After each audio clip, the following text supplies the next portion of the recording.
Welcome back. Let's head to Caymanas Park, where Gold Cup winner Funcaandun stunned the track into silence, creating an upset to land the richest race in the English-speaking Caribbean, the Mouttet Mile. It was one of two winners for jockey Robert "Hardball" Halidine, who, along with connections, took home over 20 million Jamaican dollars from the 38 million Jamaican dollars purse. Spencer Darlington was there and filed this report. There was great anticipation surrounding the richest horse racing event in the Caribbean, and the outcome certainly lived up to expectations. They're off. When the gates were opened, we had Banadura, Pack Plays, and the Desert of Malibu on the headlines in a terrific battle as the 8-5 favorite Legacy Isle and Funcaandun sat off the headlines. With 3 furlongs to go, the Rowan Crichton-trained Legacy Isle made a serious move with Funcaandun in pursuit. When they came off the final bend, it looked as if trainer Rowan Crichton would have saddled the second Mouttet Mile winner for the second year running. But Funcaandun and Robert "Hardball" Halidine had other ideas and did a terrific stretch battle and a run for the ages.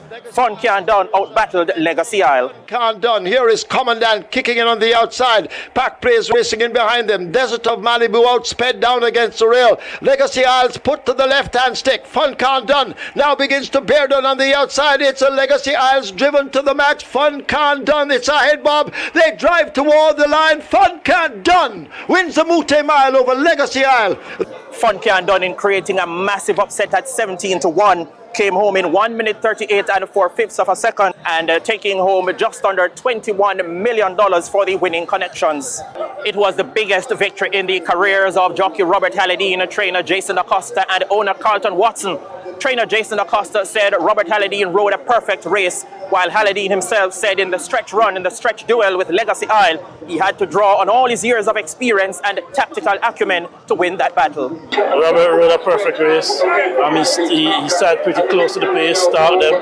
The plan was always to sit just off of the speed and get first run on them coming into the lane. And Robert rode him perfect. The rider saw me at the furlong pole and he drifted out on me a bit to get aggressive with the left-hand stick and tell Funcaandun, come on Papa, let's go past him, don't idle around, and he did it. It was perfect. Mr. Crichton also ran very good. I think if he had got 2-3 gallops, we would have been in a lot of problem. He only got 1 rep for this race and he showed that he's a genuine stakes horse. But we put in a lot of work. Mr. D'Acosta, Mr. Watson deserved this win. Mr. Watson been supported racing for years. He really deserved this win.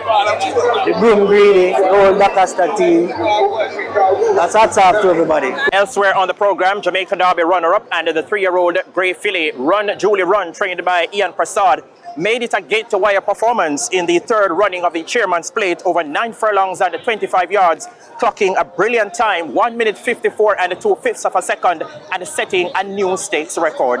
The other big trophy race on the program, the second running of the Bruce on the Loose Sprint for graded stakes and open allowance runners over 6.5 furlongs, saw the 92 chance Atlantic Convoy under former champion jockey Dane Nelson for trainer Patrick Wacky Lynch, producing a late burst to take top honors in that event. And so a fantastic day of racing has concluded here at Caymanas Park, and we do look forward to next year's staging of this ultra-rich event, the Mouttet Mile. We're being told that the purse will be increased for next year's staging. Racing continues here next Saturday. Reporting from Caymanas Park, I'm Spencer Darlington for TVJ Sports. Real rich. Now,